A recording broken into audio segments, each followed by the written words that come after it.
আসসালামু আলাইকুম প্রিয় দর্শক, আশা করি ভালো আছেন। আজ রান্না করব হান্ডি চিকেন। আমরা মুরগির মাংস বিভিন্নভাবে রান্না করি, অনেক সময় স্বাদটা একঘেয়েমি মনে হয়, তখন এই মাটির হাঁড়িতে রান্না করলে স্বাদের ভিন্নতা আসবে। তাহলে চলুন রান্না শুরু করি। এখানে কিছু গরম মশলা নিয়েছি, জিরা, মৌরি এবং শুকনো মরিচ, আদা রসুন নিয়েছি, হলুদ, মরিচ, জিরা, ধনিয়া গুঁড়া, গরম মশলা গুঁড়া, কাশ্মীরি লঙ্কার গুঁড়া, 2টা রসুন, পেঁয়াজ কুচি, আলু, মুরগির মাংস আর সরিষার তেল। প্রথমে বড় একটি বোলে পেঁয়াজ কুচি নিয়ে নিলাম।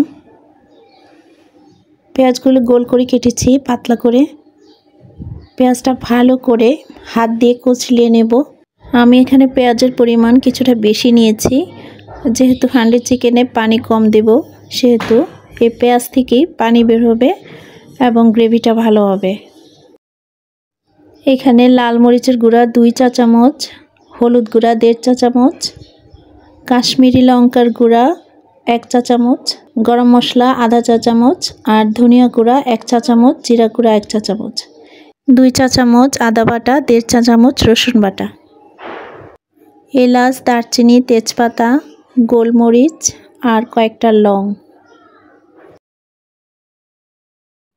2টা টমেটো কুচি দিয়ে দিলাম, স্বাদ মতো লবণ। এবার সবগুলো উপকরণ একসঙ্গে মাখিয়ে নেব। মশলাটা খুব ভালোভাবে মাখাতে হবে। মশলাটা মাখাতে মাখাতে যখন একটা জুসি ভাব চলে আসবে, তখন বুঝবো যে আমার মশলা মাখানো হয়ে গেছে। এই পর্যায়ে দিয়ে দিব মুরগির মাংস।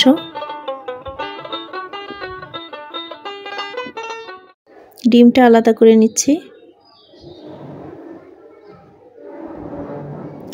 আলুগুলো দিয়ে দিলাম। আলুগুলো বেশ বড় করে কেটেছি, আপনারা চাইলে আলু নাও দিতে পারেন। দিয়ে দিলাম সরিষার তেল, কিছুটা দিয়ে বাকিটা রেখে দিব রান্নার জন্য। সবগুলো উপকরণ আবারও খুব ভালোভাবে মিশিয়ে নিচ্ছি। মাংস আর মশলা যত ভালোভাবে মাখবেন, হান্ডি চিকেনের টেস্টটা তত বেশি বাড়বে।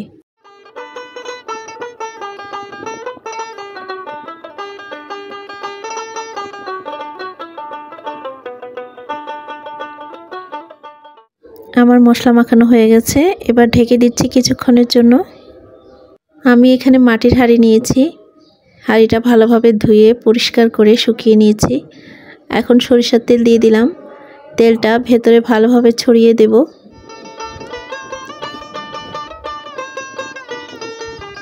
এখন রান্নার জন্য পরিমাণ মতো সরিষার তেল দিয়ে নিব। দিয়ে দিচ্ছি জিরা, মৌরি আর শুকনো মরিচের ফোড়ন। একদম লো হিটে রান্না করতে হবে, না হয় হাঁড়ি ফেটে যাওয়ার সম্ভাবনা থাকে। মাংসগুলো দিয়ে দিলাম।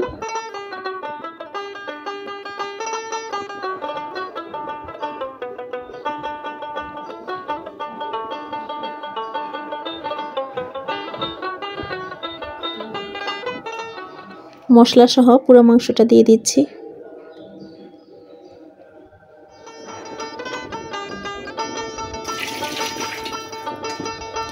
মশলা ধোয়া পানি আধা কাপের মতো দিয়ে দিলাম। এখানে আমি আর কোনো পানি ব্যবহার করব না। ডিমটা দিলাম, রসুনগুলো দিয়ে দিলাম। রসুনগুলো আমি পরিষ্কারভাবে ধুয়ে নিয়েছি।